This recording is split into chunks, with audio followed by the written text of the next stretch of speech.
Hi welcome to my YouTube channel. So ನಾವು ಇವತ್ತು discussion ಮಾಡ್ತಾ ಇರೋದು ಬಂದು ಮಾರ್ಚ್ ಫಸ್ಟ್ ಕರೆಂಟ್ ಅಫೇರ್ಸ್ ಆಗಿರುತ್ತೆ. ಸೊ ಫಸ್ಟ್ ಕ್ವಶನ್ ನಾವು ನೋಡ್ತಾ ಹೋಗೋಣ. ಫಸ್ಟ್ ಕ್ವಶನ್ ಬಂದು ನಾಸಾದ ಆರ್ಟಿಮಿಸ್ 2 ಮಿಷನ್ ಯಾವ ದಿನಾಂಕದಂದು ಉಡಾವಣೆಯಾಗಲು ನಿರ್ಧರಿಸಲಾಗಿದೆ. ಸೊ ಯಾವಾಗ ಅಂತಂದರೆ ಏಪ್ರಿಲ್ 1, 2026 ಆಗಿರುತ್ತೆ. ನಾಸಾದ ಆರ್ಟಿಮಿಸ್ 2 ಮಿಷನ್ ಯಾವ ದಿನಾಂಕದಂದು ಉಡಾವಣೆ ಮಾಡಲಾಯಿತು ಅನ್ನೋದು ಸೊ ಇಂಪಾರ್ಟೆಂಟ್ ಕ್ವಶನ್ ಆಗಿರುತ್ತೆ. ನಾಸಾ ಉಡಾವಣೆ ಮಾಡಿದೆ. ಯಾವ ಡೇಟ್ ಅಂತಂದರೆ ಏಪ್ರಿಲ್ 1, 2026 ಆಗಿರುತ್ತೆ. ದಾಖಲೆಯ ಮೊದಲ ಪುಟದ ಪ್ರಕಾರ ನಾಸಾದ ಆರ್ಟಿಮಿಸ್ 2 ಮಿಷನನ್ನು ಏಪ್ರಿಲ್ 1, 2026 ರಂದು ಸಂಜೆ 6:24ಕ್ಕೆ ಉಡಾವಣೆ ಮಾಡಲಾಗಿದೆ. ಅಪೋಲೋ 17 ನಂತರ ಮೊದಲ ಬಾರಿಗೆ ಮಾನವರು ಚಂದ್ರನ ಸಮೀಪಕ್ಕೆ ಪ್ರಯಾಣ ಬೆಳೆಸುತ್ತಿರುವ ಐತಿಹಾಸಿಕ ಮಿಷನ್ ಯಾವುದು ಅಂದರೆ ಆರ್ಟಿಮಿಸ್ 2 ಆಗಿರುತ್ತೆ. ಫಸ್ಟ್ ಆರ್ಟಿಮಿಸ್ 1 ಯಾವಾಗ ಅಂತಂದರೆ 2022 ಆಗಿರುತ್ತೆ. 2022 ಫಸ್ಟ್ ಆರ್ಟಿಮಿಸ್ ಮಿಷನ್ 1 ಉಡಾವಣೆ ಮಾಡಿರೋವಂಥದ್ದು. ಎಲ್ಲಿ ಉಡಾವಣೆ ಮಾಡಿರೋವಂಥದ್ದು ಅಂತಂದರೆ ಕೆನಡಾ ಸ್ಪೇಸ್ ಏನಿರುತ್ತೆ ಸೊ ಅಲ್ಲಿಂದ ಈ ಒಂದು ಕೆನಡಾ ಬಾಹ್ಯಾಕಾಶದಿಂದ ಈ ಒಂದು ಆರ್ಟಿಮಿಸ್ 2 ಅನ್ನು ಉಡಾವಣೆ ಮಾಡಿರೋವಂಥದ್ದಾಗಿರುತ್ತೆ. ಫಸ್ಟು ಮಾನವನಲ್ಲಿ ಇಳಿದಿದ್ದಾರೆ ಅಂತ ಹೇಳಿ ಅಮೇರಿಕಾ ಏನು ಹೇಳಿತ್ತಲ್ಲ ಅದು ಯಾವಾಗ ಅಂತಂದರೆ ಅಪೋಲೋ 17 ಆಗಿರುತ್ತೆ. 1972 ಅಲ್ಲಿ ಈ ಒಂದು ಚಂದ್ರನ ಮೇಲೆ ಮನುಷ್ಯನು ಫಸ್ಟು ಇಳಿದಿದ್ದು ಅಂತ ಹೇಳಿ ಒಂದು ಟಾಕ್ ಇದೆ. ಸೊ ಅದು ಯಾವಾಗ ಅಂತಂದರೆ 1972 ಆಗಿರುತ್ತೆ. ಓಕೆ, ಆ ನೌಕೆ ಯಾವುದು ಅಂತಂದರೆ ಅಪೋಲೋ 17 ಆಗಿರುತ್ತೆ. ಇದು ಫಸ್ಟು ಬಾಹ್ಯಾಕಾಶದಲ್ಲಿ ಇಳಿದಿರೋ ಅಂಥದ್ದು. ಇನ್ನು ಆರ್ಟಿಮಿಸ್ 1 ಬಂದು 2022 ಅಲ್ಲಿ ಫಸ್ಟ್ ಮಷಿನ್. ಇನ್ನು 2026 ಅಲ್ಲಿ ಆರ್ಟಿಮಿಸ್ 2 ಆಗಿರುತ್ತೆ. ಆರ್ಟಿಮಿಸ್ 2 2026 ಡಿಸೆಂಬರ್ 1 ಉಡಾವಣೆ ಮಾಡಲಾಗಿದೆ. ಈ ಒಂದು ನಾಸಾದವರು ಕೆನಡಾದ ಬಾಹ್ಯಾಕಾಶ ಕೇಂದ್ರದಿಂದ ಲಾಂಚ್ ಮಾಡಲಾಗಿದೆ. ಸೊ ಇಂಪಾರ್ಟೆಂಟ್ ಆಗಿರುತ್ತೆ. ಇದೇ ಅಂದರೆ ಇದು ಏನು ಚಂದ್ರನ ಮೇಲೆ ಅಧ್ಯಯನ ಮಾಡೋದಕ್ಕೆ ಮಾನವ ಸಹಿತ ಉಡಾವಣೆ ಮಾಡಿರುವಂತಹ ಒಂದು, ಇವಾಗ ನಮ್ಮದ್ರಲ್ಲಿ ಚಂದ್ರಯಾನ 1, ಚಂದ್ರಯಾನ 2, ಚಂದ್ರಯಾನ 3 ಅಂತ ಏನು ಮಾಡಿದ್ದೀರಿ ಅದೇ ಥರನೇ ಅಮೇರಿಕಾದಲ್ಲಿ ಆರ್ಟಿಮಿಸ್ 1, ಆರ್ಟಿಮಿಸ್ 2 ಅಂತ ಇವಾಗ ಎರಡನೇದು ಮಾಡ್ತಾ ಇದ್ದಾರೆ. ಫಸ್ಟ್ ಒನ್ನು ಮಾನವ ರಹಿತ ಆಗಿತ್ತು, ಇದು ಮಾನವ ಸಹಿತ ಆಗಿದೆ. 4 ಜನ ಬಾಹ್ಯಾಕಾಶಕ್ಕೆ ತೆರಳಿರೋ ಅಂಥದ್ದು. ಸೊ ಇಂಪಾರ್ಟೆಂಟ್ ಆಗಿರುತ್ತೆ. Next question,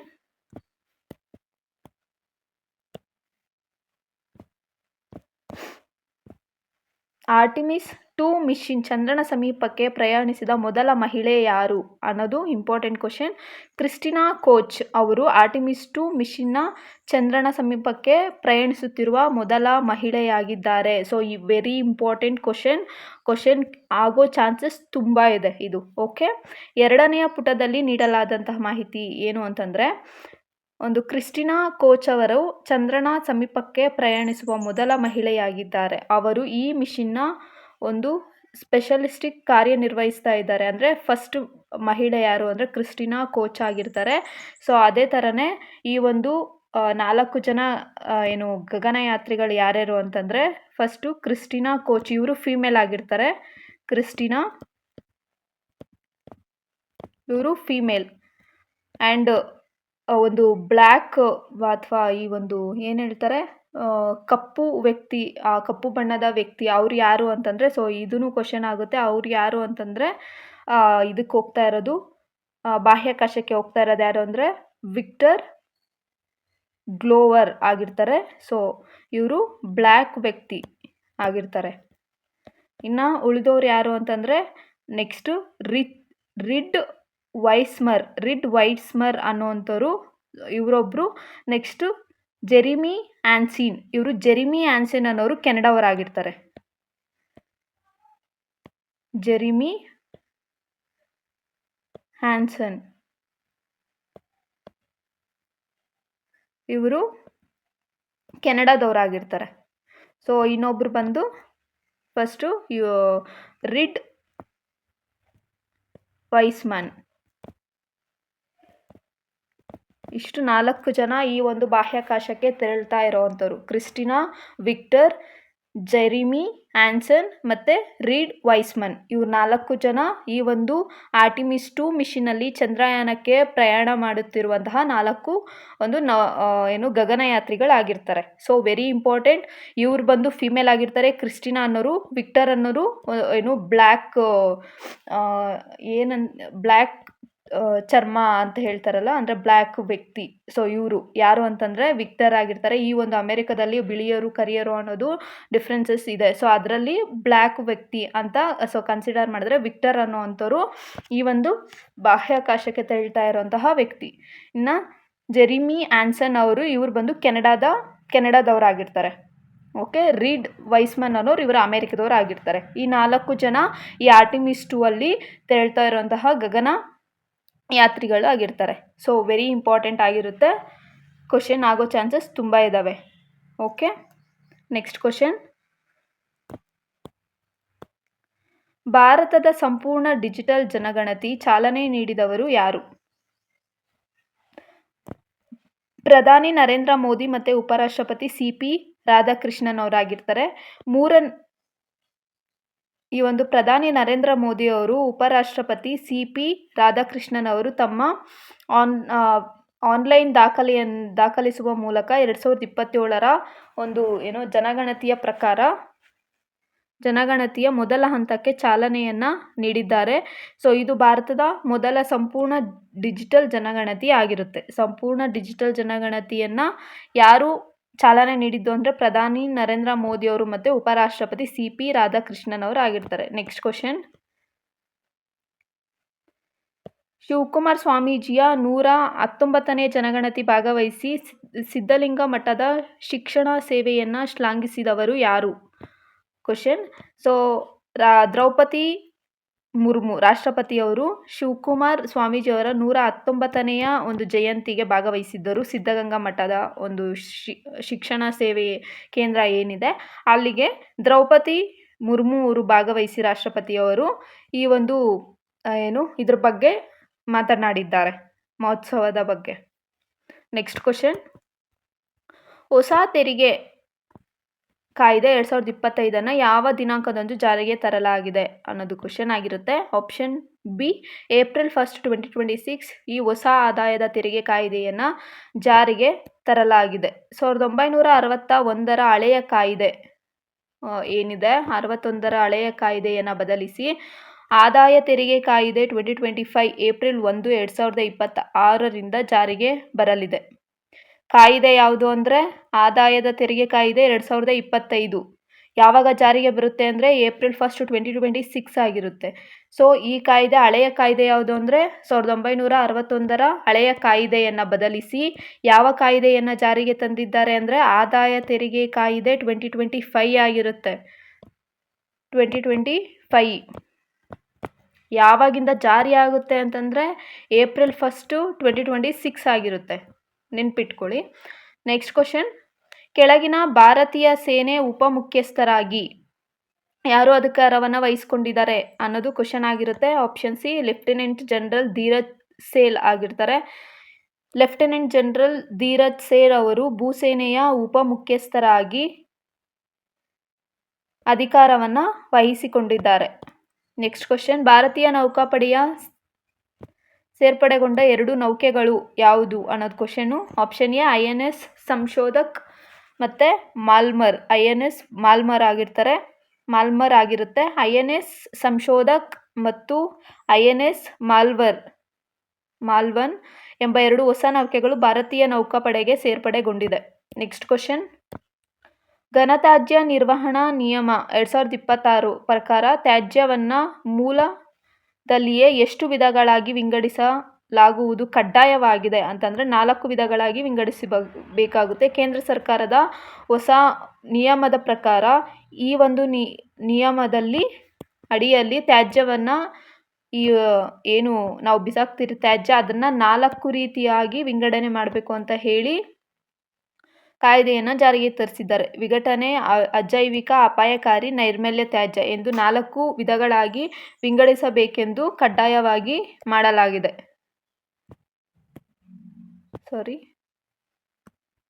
next question. Dirty ಹಬ ಜನಜಾತಿಯ ಗ್ರಾಮ ಉತ್ಕರ್ಷ ಅಭಿಯಾನ ಯಾವ ಕ್ಷೇತ್ರಕ್ಕೆ ಸಂಬಂಧಿಸಿದೆ?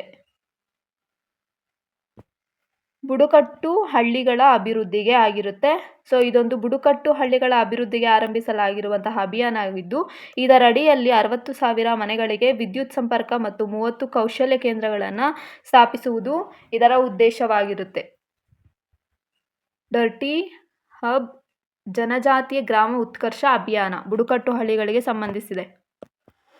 2026ರ ಬೇಸಿಗೆ ಏಪ್ರಿಲ್-ಜೂನ್ ಕುರಿತು ಭಾರತೀಯ ಹವಾಮಾನ ಇಲಾಖೆ ಯಾವ ಮುನ್ನೆಚ್ಚರಿಕೆಯನ್ನು ನೀಡಿದೆ ಅನ್ನೋದು ಕ್ವಶನ್ ಆಗಿರುತ್ತೆ. ಆಪ್ಷನ್ ಬಿ, ತೀವ್ರ ಉಷ್ಣಗಾಳಿ ಸಾಧ್ಯತೆ ಅನ್ನೋವಂಥದ್ದು 2026 ಏನು ಬೇಸಿಗೆ ಇದೆ ಏಪ್ರಿಲ್-ಜೂನ್ ಕುರಿತು IMD ಭಾರತೀಯ ಹವಾಮಾನ ಇಲಾಖೆ ಈ ಒಂದು ಮುನ್ಸೂಚನೆ. ನೆಕ್ಸ್ಟ್ ಕ್ವಶನ್, ಕರ್ನಾಟಕ ಸೇರಿದಂತೆ ಭಾರತದ ನವೀಕರಿಸಬಹುದಾದ ಇಂಧನ ಸಾಮರ್ಥ್ಯ ಶೇಕಡ ಎಷ್ಟು ಭಾಗ ಕೆಲವು 6 ರಾಜ್ಯಗಳಲ್ಲಿ ಕೇಂದ್ರೀಕೃತವಾಗಿದೆ ಎಂದು ಎನರ್ಜಿ ಸ್ಟ್ಯಾಟಿಸ್ಟಿಕ್ಸ್ ಇಂಡಿಯಾ ವರದಿ ಮಾಡಿದೆ ಅನ್ನೋದು ಕ್ವಶನ್ ಆಗಿರುತ್ತೆ. 70% ಕರ್ನಾಟಕ ಸೇರಿದಂತೆ ಭಾರತದಲ್ಲಿ ನವೀಕರಿಸಬಹುದಾದ ಇಂಧನದ ಸಾಮರ್ಥ್ಯ ಎಷ್ಟು % ಇದೆ ಅನ್ನೋದು ಕ್ವಶನ್ನು. ಸೊ ಆ ಒಂದು 6 ರಾಜ್ಯಗಳಲ್ಲಿ ಕೇಂದ್ರೀಕೃತವಾಗಿದೆ ಎಂದು ಎನರ್ಜಿ ಸ್ಟ್ಯಾಟಿಸ್ಟಿಕಲ್ ಇಂಡಿಯಾ ವರದಿ ಮಾಡಿದೆ. 6 ರಾಜ್ಯಗಳಲ್ಲಿ 70% ಈ ಒಂದು ನವೀಕರಿಸಬಹುದಾದ ಇಂಧನ ಇದೆ ಅಂತ ಹೇಳಿ ಎನರ್ಜಿ ಸ್ಟ್ಯಾಟಿಸ್ಟಿಕಲ್ ಇಂಡಿಯಾ ವರದಿ ಮಾಡಿದೆ. ಭಾರತದಲ್ಲಿ 70% ನವೀಕರಿಸಬಹುದಾದ ಇಂಧನ ಸಾಮರ್ಥ್ಯವನ್ನು ಕರ್ನಾಟಕ, ರಾಜಸ್ಥಾನ್, ಮಹಾರಾಷ್ಟ್ರ, ಗುಜರಾತ್, ಆಂಧ್ರಪ್ರದೇಶ್, ಮಧ್ಯಪ್ರದೇಶ 6 ರಾಜ್ಯಗಳಲ್ಲಿಯೇ ಕೇಂದ್ರೀಕೃತವಾಗಿದೆ ಅಂತ ಹೇಳಿ ಈ ಅಂಕಿಅಂಶವನ್ನು ಎನರ್ಜಿ ಸ್ಟ್ಯಾಟಿಸ್ಟಿಕ್ಸ್ ಇಂಡಿಯಾ 2026 ವರದಿಯನ್ನು ಬಹಿರಂಗಪಡಿಸಿದೆ. ಫಾಸ್ಟ್ಯಾಗ್ ವಾರ್ಷಿಕ ಪಾಸ್ ಶುಲ್ಕವನ್ನು ರಾಷ್ಟ್ರೀಯ ಹೆದ್ದಾರಿ ಪ್ರಾಧಿಕಾರ ಎಷ್ಟಕ್ಕೆ ಏರಿಸಿದೆ? ಸಿ 3075 ಆಗಿರುತ್ತೆ. ಹೊಸ ಹಣಕಾಸು ವರ್ಷದ ಬದಲಾವಣೆ ಕುರಿತು ಭಾಗದಲ್ಲಿ ಫಾಸ್ಟ್ಯಾಗ್ ಶುಲ್ಕವನ್ನು 3000ದಿಂದ 3075ಕ್ಕೆ ಏರಿಸಲಾಗಿದೆ. ಈ ಬದಲಾವಣೆ ಯಾವಾಗಿಂದ ಸ್ಟಾರ್ಟ್ ಆಗುತ್ತೆ ಅಂತಂದರೆ 1 ಏಪ್ರಿಲ್ 2026ಇಂದ ಇದು ಜಾರಿಗೆ ಬರುತ್ತೆ. ವಿಶೇಷ ಆರ್ಥಿಕ ವಲಯ ಘಟಕ ದೇಶೀಯ ಮಾರುಕಟ್ಟೆ ಸರಕುಗಳನ್ನು ಮಾರಾಟ ಮಾಡಲು ಪಡೆದುಕೊಂಡ ಸೌಲಭ್ಯ ಎಷ್ಟು ಅಂದರೆ ರಿಯಾಯಿತಿ ಸುಂಕಗಳ ಸೌಲಭ್ಯವಾಗಿರುತ್ತೆ. ಈ ಒಂದು ವಿಶೇಷ ಆರ್ಥಿಕ ವಲಯ ನೀಡಲಾಗುವ ಈ ಒಂದು ಜಾಗತಿಕ ವ್ಯಾಪಾರ ಆಚರಣೆ ಹಿನ್ನೆಲೆಯಲ್ಲಿ ತಯಾರಿಸಿದ ಸರಕುಗಳ ದೇಶೀಯ ಮಾರುಕಟ್ಟೆ ಮಾರಾಟ ಮಾಡೋದಕ್ಕೆ ರಿಯಾಯಿತಿ ಸೌಲಭ್ಯವನ್ನು ನೀಡಲಾಗಿದೆ. ನೆಕ್ಸ್ಟ್ ಕ್ವಶನ್, ಕೇಂದ್ರ ಸರ್ಕಾರ ಯಾವ ವರ್ಷ ಘನತ್ಯಾಜ್ಯ ನಿರ್ವಹಣಾ ನಿಯಮವನ್ನು ರದ್ದುಗೊಳಿಸಿ ಹೊಸ ನಿಯಮವನ್ನು ಜಾರಿಗೊಳಿಸಿದೆ ಅಂದರೆ 2016ರ ಈ ಒಂದು ಘನತ್ಯಾಜ್ಯ ನಿರ್ವಹಣಾ ನಿಯಮವನ್ನು ರದ್ದುಗೊಳಿಸಿ ಇವಾಗ 2026 ಹೊಸ ನಿಯಮವನ್ನು ಜಾರಿಗೊಳಿಸಿದ್ದಾರೆ.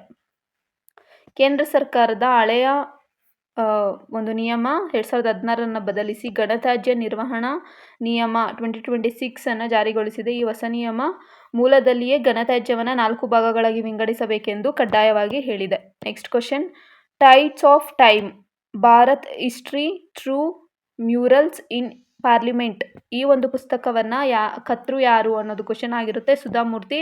ಸೊ ಇಂಪಾರ್ಟೆಂಟ್ ಕ್ವಶನ್ ಆಗಿರುತ್ತೆ. ಸುಧಾಮೂರ್ತಿ ಅವರು ಬರೆದ tides of time Bharat history through murals in parliament ಈ ಒಂದು ಪುಸ್ತಕವನ್ನು ಉಪರಾಷ್ಟ್ರಪತಿಯವರು ಬಿಡುಗಡೆ ಮಾಡಿದ್ದಾರೆ. ಈ ಪುಸ್ತಕವನ್ನು ಬರೆದವರು ಯಾರು ಅಂತಂದರೆ ಸುಧಾಮೂರ್ತಿಯವರು ಆಗಿರ್ತಾರೆ. ನೆಕ್ಸ್ಟ್ ಕ್ವಶನ್, ಭಾರತೀಯ ನೌಕಾಪಡೆಗೆ ಸೇರ್ಪಡೆಯಾದ 4ನೇ ಮತ್ತು ಅಂತಿಮ ಸರ್ವೇಕ್ಷಣಾ ನೌಕೆ ಯಾವುದು? INS ಸಂಶೋಧಕ್ ಆಗಿರುತ್ತೆ. INS ಸಂಶೋಧಕ್ ಭಾರತೀಯ ನೌಕಾಪಡೆ ಸೇರ್ಪಡೆಯಾದ 4ನೇ ಮತ್ತು ಅಂತಿಮ ಸರ್ವೇಕ್ಷಣಾ ನೌಕೆ. ಇದು ಸ್ವದೇಶಿ ನೌಕಾ ನಿರ್ಮಾಣಕ್ಕೆ ಮಹತ್ವದ ಮೈಲುಗಲ್ಲಾಗಿದೆ. ನೆಕ್ಸ್ಟ್ ಕ್ವಶನ್, 2026ರ ಬ್ರಿಕ್ಸ್ ವಿದೇಶಾಂಗ ಸಚಿವರ ಸಭೆ ಎಲ್ಲಿ ನಡೀತಾ ಇದೆ ಅಂತಂದರೆ ನವದೆಹಲಿ ಆಗಿರುತ್ತೆ. ಸೊ ಇದು ಪ್ರೀವಿಯಸ್ ಕರೆಂಟ್ ಅಫೇರ್ಸಲ್ಲೂ ನಾವು ಡಿಸ್ಕಷನ್ ಮಾಡಿದ್ದೀರಿ ಬ್ರಿಕ್ಸ್ ಬಗ್ಗೆ. ಯಾರು ನೋಡಿಲ್ಲ ಸೊ ಹೋಗಿ ನೋಡಿ. ಮೇ 2026 ನವದೆಹಲಿ ಬ್ರಿಕ್ಸ್ ವಿದೇಶಾಂಗ ಸಚಿವರ ಸಭೆ ಆಯೋಜಿಸಲಾಗಿದ್ದು ಭಾರತೀಯ ಅಧ್ಯಕ್ಷತೆಯಲ್ಲಿ ಈ ಸಭೆ ನಡೆಯಲಿದೆ. Next question, power grid corporation ಹೊಸ ಅಧ್ಯಕ್ಷ ಮತ್ತು ವ್ಯವಸ್ಥಾಪಕ ರಾಗಿ ನೇಮಕಗೊಂಡವರು ಯಾರು ಅಂತಂದರೆ ಬುರಾ ವಂಶಿ ರಾಮ್ ಮೋಹನ್ ಆಗಿರ್ತಾರೆ. 7ನೇ ಒಂದು ಬುರಾ ವಂಶಿ ಅವರು ರಾಮ್ ಮೋಹನ್ ಅವರು ಪವರ್ ಗ್ರಿಡ್ ಕಾರ್ಪೊರೇಷನ್ ನೂತನದ ಅಧ್ಯಕ್ಷ ಮತ್ತು ವ್ಯವಸ್ಥಾಪಕರಾಗಿ ನೇಮಕಗೊಂಡಿದ್ದಾರೆ. ನೆಕ್ಸ್ಟ್ ಕ್ವಶನ್, ಆದಾಯ ತೆರಿಗೆ ಕಾಯ್ದೆ 2025ರ ಜಾರಿಗೆ ಬಂದ ನಂತರ ಯಾವುದಕ್ಕೆ ಹೆಚ್ಚಿನ ಮಿತಿಯನ್ನು ನಿಗದಿಪಡಿಸಲಾಗಿದೆ? ಮನೆ ಬಾಡಿಗೆ ಮಿತಿ ಆಗಿರುತ್ತೆ. ಹೊಸ ತೆರಿಗೆಯ ಕಾಯ್ದೆ ಪ್ರಕಾರ. ಹೊಸ ತೆರಿಗೆ ಕಾಯ್ದೆ 2025 ಜಾರಿಯಾಗೋ 2026ಇಂದ. ಇದು ಮನೆ ಬಾಡಿಗೆಯನ್ನು ಮಿತಿ ಮಾಡಿದೆ ಹೊಸ ಒಂದು ಕಾಯ್ದೆ ಪ್ರಕಾರ. ನೆಕ್ಸ್ಟ್ ಕ್ವಶನ್, ಹಿಮಾಚಲ ಪ್ರದೇಶ ಕುಗ್ಗಿ ಅಭಯಾರಣ್ಯದಲ್ಲಿ ಕಂಡುಬರುವ ಅಪರೂಪದ ಪ್ರಾಣಿ ಯಾವುದು? ಅಲ್ಪೈನೋ ಹಿಮಾಲಯನ್ ತಹರ್ ಆಗಿರುತ್ತೆ. ಅಲ್ಪೈನೋ ಹಿಮಾಲಯನ್ ತಹರ್. 5ನೇ ಹಿಮಾಲಯನ್ ಪ್ರದೇಶದಲ್ಲಿ ಕುಗ್ಗಿ ಅಭಯಾರಣ್ಯದಲ್ಲಿ ಅಪರೂಪದ ಬಿಳಿ ಬಣ್ಣದ ಅಲ್ಪೈನೋ ಹಿಮಾಲಯನ್ ತಹರ್ ಕಂಡುಬಂದಿದೆ. ಇದೊಂದು ಗಂಡು ಅಲ್ಲದೆ ಹೆಣ್ಣು ತಹರ್ ಆಗಿದೆ ಎಂದು ವರದಿಯಾಗಿದೆ. ಇಷ್ಟು. ನೆಕ್ಸ್ಟ್ ಕ್ವಶನ್, ಮಿಷನ್ ಕರ್ಮಯೋಗಿ ಸಾಧನಾ ಸಪ್ತಾಹ ಯಾವಾಗ ಆಚರಿಸಲಾಯಿತು? ಏಪ್ರಿಲ್ 2ರಿಂದ 8ರವರೆಗೆ ಮಿಷನ್ ಕರ್ಮಯೋಗಿ ಸಾಧನಾ ಸಪ್ತಾಹವನ್ನು ಆಚರಿಸಲಾಗಿದೆ. ಪ್ರಧಾನಿ ನರೇಂದ್ರ ಮೋದಿ ಅವರು ಏಪ್ರಿಲ್ 2, 2026ರಿಂದ 8ರವರೆಗೆ ಸಾಧನಾ ಸಪ್ತಾಹ ಚಾಲನೆ ನೀಡಿದ್ದಾರೆ. ಇದರ ಥೀಮ್ ಏನು ಅಂದರೆ ಹಿರಿತನಕ್ಕಿಂತ ದಕ್ಷತೆ ಅನ್ನೋದು ಥೀಮ್ ಆಗಿರುತ್ತೆ. ನೆಕ್ಸ್ಟ್ ಕ್ವಶನ್, ಕರ್ನಾಟಕ ಪೊಲೀಸ್ ಧ್ವಜ ದಿನವನ್ನು ಯಾಕೆ ಆಚರಿಸಲಾಗುತ್ತದೆ ಅನ್ನೋದು ಕ್ವಶನ್ ಆಗಿರುತ್ತೆ. ಕರ್ನಾಟಕ ಪೊಲೀಸ್ ಕಾಯ್ದೆ 1963ರಂದು ಜಾರಿಯಾಯಿತು. ಅದಕ್ಕಾಗಿ ಈ ಒಂದು ಆಚರಣೆಯನ್ನು ನಾವು ಆಚರಿಸ್ತೇವೆ. 1965 ಏಪ್ರಿಲ್ 2ರಂದು ಕರ್ನಾಟಕ ಪೊಲೀಸ್ ಕಾಯ್ದೆ 1963ರಲ್ಲಿ ಜಾರಿಗೆ ಬಂದ ಸ್ಮರಣಾರ್ಥವಾಗಿ ಪ್ರತಿ ವರ್ಷ ಪೊಲೀಸ್ ಧ್ವಜ ದಿನವನ್ನು ಆಚರಿಸಲಾಗುತ್ತದೆ. ಇದಕ್ಕೆ 158 ಅಧಿಕಾರಿಗಳಿಗೆ ಮುಖ್ಯಮಂತ್ರಿಗಳು ಪದಕವನ್ನು ನೀಡಲಾಗುತ್ತದೆ. 1963 ಭಾರತದ ಮೊದಲ ಡಿಜಿಟಲ್ ಜನಗಣತಿ ಯಾವ ವರ್ಷ ನಡೆಯಿತು? 2027 ಆಗಿರುತ್ತೆ. ಡಿಜಿಟಲ್ ಜನಗಣತಿ 2027 ಫಸ್ಟ್ ಹಂತ ಪ್ರಕ್ರಿಯೆ ಏಪ್ರಿಲ್ 1, 2026ರಿಂದ ಪ್ರಾರಂಭವಾಗುತ್ತೆ. ಸಾರ್ವಜನಿಕ ಆನ್ಲೈನ್ ಮೂಲಕ ಸ್ವಯಂ ಮಾಹಿತಿಯನ್ನು ದಾಖಲಿಸಬಹುದು. ಇದನ್ನು ಯಾರು ಚಾಲನೆ ಕೊಟ್ಟಿದ್ದು ಅಂದರೆ ಪ್ರಧಾನಿ ಮೋದಿ ಅವರು ಮತ್ತು ಉಪರಾಷ್ಟ್ರಪತಿ ರಾಧಾಕೃಷ್ಣನ್ ಅವರಾಗಿರ್ತಾರೆ. IMF ವಿಶ್ವ ಬ್ಯಾಂಕ್ ವಾರ್ಷಿಕ ಸಭೆ 2026 ಯಾವ ದೇಶವು ಆತಿಥ್ಯ ವಹಿಸಿದೆ? ಕ್ವಶನ್ ಆಗಿರುತ್ತೆ. ಥೈಲ್ಯಾಂಡ್ ಆಗಿರುತ್ತೆ. ಅಕ್ಟೋಬರ್ನಲ್ಲಿ ಈ ಒಂದು ವಿಶ್ವ ಬ್ಯಾಂಕಿನ ವಾರ್ಷಿಕ ಸಭೆಯನ್ನು ಥೈಲ್ಯಾಂಡ್ನಲ್ಲಿ ಮಾಡಲಾಗಿದೆ. ನೆಕ್ಸ್ಟ್ ಕ್ವಶನ್, ಜೈವಿಕ ಸಂಪನ್ಮೂಲ ನ್ಯಾಚೋಥಿಕ್ ಹಂಚಿಕೆ ಸಂಬಂಧಿಸಿದಂತೆ ಅಂತಾರಾಷ್ಟ್ರೀಯ ಒಪ್ಪಂದ ಯಾವುದು ಅನ್ನೋದು ಕ್ವಶನ್ ಆಗಿರುತ್ತೆ. ನಗೋಯಾ ಶಿಷ್ಟಾಚಾರದ ಅಡಿಯಲ್ಲಿ ಅನುಸರಣೆ ಪ್ರಮಾಣ ಪತ್ರವನ್ನು ವಿತರಿಸುವಲ್ಲಿ ಭಾರತ ವಿಶ್ವದಲ್ಲಿಯೇ ಫಸ್ಟ್ ಪ್ಲೇಸಲ್ಲಿದೆ ಅನ್ನೋದು ಆನ್ಸರ್ ಆಗಿರುತ್ತೆ. 2026ರ ಮಾರ್ಚ್ನಲ್ಲಿ ಭಾರತ ಉತ್ಪಾದನಾ PMI ಎಷ್ಟಕ್ಕೆ ಇಳಿದಿದೆ ಅನ್ನೋದು ಕ್ವಶನ್ ಆಗಿರುತ್ತೆ. 53.9 ಆಗಿರುತ್ತೆ. 2026 ಮಾರ್ಚ್ನಲ್ಲಿ ಭಾರತದ ಉತ್ಪಾದನೆ PMI 4 ವರ್ಷಗಳ ಕನಿಷ್ಠ ಮಟ್ಟ 53.9ಕ್ಕೆ ಇಳಿದಿದೆ. ಪಶ್ಚಿಮ ಏಷ್ಯಾ ಬಿಕ್ಕಟ್ಟಿನಿಂದ ಪೂರೈಕೆ ಸರಪಳಿ ಒಂದು ಅಡಚಣೆಗೆ ಕಾರಣವಾಗಿದೆ. ನೆಕ್ಸ್ಟ್ ಕ್ವಶನ್, 2026ರ ಒಟ್ಟು GST ಸಂಗ್ರಹ ಎಷ್ಟಾಗಿದೆ ಇಂಡಿಯಾದಲ್ಲಿ ಅಂತಂದರೆ ಮಾರ್ಚ್ 2026ರ ಪ್ರಕಾರ ಬಿ ಆಗಿರುತ್ತೆ. 1.78 lakh crores ಆಗಿರುತ್ತೆ. ಮಾರ್ಚ್ 2026ರ ಪ್ರಕಾರ ಭಾರತದಲ್ಲಿ ಒಟ್ಟು ಮಾರ್ಚ್ನ ಪ್ರಕಾರ ಎಷ್ಟು GST ಕಲೆಕ್ಷನ್ ಆಗಿದೆ ಟೋಟಲ್ ಅಂತಂದರೆ 1.78 lakh crores ಆಗಿರುತ್ತೆ. ಇದು ದೇಶದ ಆರ್ಥಿಕ ಸ್ಥಿರತೆಯನ್ನು ತೋರಿಸುತ್ತದೆ. ನೆಕ್ಸ್ಟ್ ಕ್ವಶನ್, UPI ವಹಿವಾಟುಗಳ ಮೌಲ್ಯ ಮಾರ್ಚ್ 2026ರ ಎಷ್ಟು ದಾಟಿದೆ ಅನ್ನೋದು ಕ್ವಶನ್. ಆಪ್ಷನ್ ಸಿ 29.52 ಟ್ರಿಲಿಯನ್ ಆಗಿರುತ್ತೆ. 2026 ಮಾರ್ಚ್ನ ಪ್ರಕಾರ UPI ವಹಿವಾಟು ಸರ್ವಕಾಲಿಕ ಗರಿಷ್ಠ ಮಟ್ಟ ತಲುಪಿದೆ. ಒಟ್ಟು ಮೌಲ್ಯ ಎಷ್ಟು ಅಂದರೆ 29.52 ಟ್ರಿಲಿಯನ್ ದಾಟಿದೆ. ನೆಕ್ಸ್ಟ್ ಕ್ವಶನ್, ಭಾರತೀಯ ಭೂಸೇನೆಯ ನೂತನ ಉಪಮುಖ್ಯಸ್ಥರಾಗಿ ಯಾರನ್ನು ನೇಮಕ ಮಾಡಲಾಗಿದೆ? ಲೆಫ್ಟಿನೆಂಟ್ ಜನರಲ್ ಧೀರಜ್ ಸೇಠ್ ಆಗಿರ್ತಾರೆ. So lieutenant general Dheeraj Seth ಅವರು ಭಾರತೀಯ ಉಪಸೇನೆಯ ನೂತನ ಉಪಮುಖ್ಯಸ್ಥರಾಗಿ ಅಧಿಕಾರವನ್ನು ವಹಿಸಿಕೊಂಡಿದ್ದಾರೆ. ಬ್ರುನೈನಿ ಮುನ್ಸಿಪಲ್ ಕಾರ್ಪೊರೇಷನ್ನ ಮೊದಲ ಮಹಿಳಾ ಕಮಿಷನರ್ ಯಾರು ಅನ್ನೋದು ಕ್ವಶನ್ ಆಗಿರುತ್ತೆ. ಅಶ್ವಿನಿ ಬಿಂಡೆ ಅವರು ಈ ಬೃಹನ್ಮೈನ್ ಮುನ್ಸಿಪಲ್ ಕಾರ್ಪೊರೇಷನ್ನ ಮೊದಲ ಮಹಿಳೆಯಾಗಿರ್ತಾರೆ. ನಾಸಾ ಆರ್ಟಿಮಿಸ್ 2 ಉದ್ದೇಶ ಏನು? ಚಂದ್ರನಿಗೆ ಮಾನವರನ್ನು ಕೊಂಡೊಯ್ಯುವುದು. ಚಂದ್ರನಿಗೆ ಮಾನವರನ್ನು ಕೊಂಡೊಯ್ಯುವುದು ಅಂತಂದರೆ ಚಂದ್ರನಲ್ಲಿ ಇಳಿಸುವುದು ಅಂತಲ್ಲ. ಸೊ ಅದನ್ನು ಚಂದ್ರನ ಸುತ್ತ ಸುತ್ತುವುದು ಆಗಿರುತ್ತೆ. ಚಂದ್ರನಿಗೆ ಮಾನವರನ್ನು ಕೊಂಡೊಯ್ಯುವುದು ಅಂತಂದರೆ ಅಲ್ಲೋಗಿ ಇಳಿಸೋದಿಲ್ಲ, ಜಸ್ಟ್ ರೌಂಡ್ ಹಾಕಿ ಮತ್ತೆ ವಾಪಸ್ ಕರ್ಕೊಬರ್ತಾರೆ. ಏಪ್ರಿಲ್ 1 ಕರ್ಕೊಂಡು ಹೋಗಿರೋದು. ಸೊ 10ಗೆ ರಿಟರ್ನ್ ಆಗ್ತಾರೆ. ನೆಕ್ಸ್ಟ್ ಕ್ವಶನ್, ಕಳೆದ 50 ವರ್ಷಗಳಲ್ಲಿ ಮೊದಲ ಬಾರಿಗೆ ಮಾನವರನ್ನು ಚಂದ್ರನತ್ತ ಕೊಂಡೊಯ್ದ ಆರ್ಟಿಮಿಸ್ 2 ಅಧಿಕೃತವಾಗಿ ಚಾಲನೆಗೊಂಡಿದೆ. ಫಸ್ಟ್ ಆರ್ಟಿಮಿಸ್ 1 ಯಾವಾಗ ಅಂತಂದರೆ 2022 ಆಗಿರುತ್ತೆ. ನಮ್ದು ಇಲ್ಲಿವರೆಗೂ ಚಂದ್ರಯಾನ 1, 2, 3 ಆಗಿದೆ. ವಿಶ್ವ ಆಟಿಸಮ್ ಜಾಗೃತಿ ದಿನ 2026ರ ಧ್ಯೇಯವಾಕ್ಯ ಏನು? ಆಪ್ಷನ್ ಬಿ ಆಗಿರುತ್ತೆ, ಒಳಗೊಳ್ಳುವ ಸಮಾಜ ನಿರ್ಮಾಣ ಮತ್ತು ತಪ್ಪು ಕಲ್ಪನೆ ನಿರ್ಮೂಲನೆ ಆಗಿರುತ್ತೆ. ಸೊ ಒಳಗೊಳ್ಳುವ ಸಮಾಜ ನಿರ್ಮಾಣ ಮತ್ತು ತಪ್ಪು ಕಲ್ಪನೆ ನಿರ್ಮೂಲನೆ ಈ ವರ್ಷದ ವಿಶ್ವ ಆಟಿಸಮ್ ಜಾಗೃತಿ ದಿನದ ಥೀಮ್ ಆಗಿರುತ್ತೆ. ನೆಕ್ಸ್ಟ್ ಕ್ವಶನ್, ಏಪ್ರಿಲ್ 2 ಈ ಒಂದು ದಿನವನ್ನು ಆಚರಣೆ ಮಾಡಲಾಗುತ್ತೆ. ಭಾರತದ ರಷ್ಯಾ ಆರ್ಟಿಕ್ ಪಾಲುದಾರಿಕೆ ಅವಧಿ ಎಷ್ಟು ಅನ್ನೋದು ಕ್ವಶನ್ ಆಗಿರುತ್ತೆ. ಆಪ್ಷನ್ ಬಿ 2024-29ರವರೆಗೆ ಈ ಒಂದು ಆರ್ಕ್ಟಿಕ್ ಪಾಲುದಾರಿಕೆ ಬಲಪಡಿಸೋದಕ್ಕೆ ಭಾರತ ಮತ್ತು ರಷ್ಯಾ ನಿರ್ಧರಿಸಿದೆ. ಇದು ಆರ್ಕ್ಟಿಕ್ LNG ಯೋಜನೆಯ ಮೇಲೆ ಗಮನ ಕೇಂದ್ರ ಹರಿಸುತ್ತದೆ. ನೆಕ್ಸ್ಟ್ ಕ್ವಶನ್, 2025-26ರ ಆರ್ಥಿಕ ವರ್ಷದಲ್ಲಿ ಭಾರತದ ರಕ್ಷಣಾ ರಫ್ತು ಎಷ್ಟು ದಾಖಲೆಯಾಗಿದೆ ಅನ್ನೋದು ಕ್ವಶನ್ ಆಗಿರುತ್ತೆ.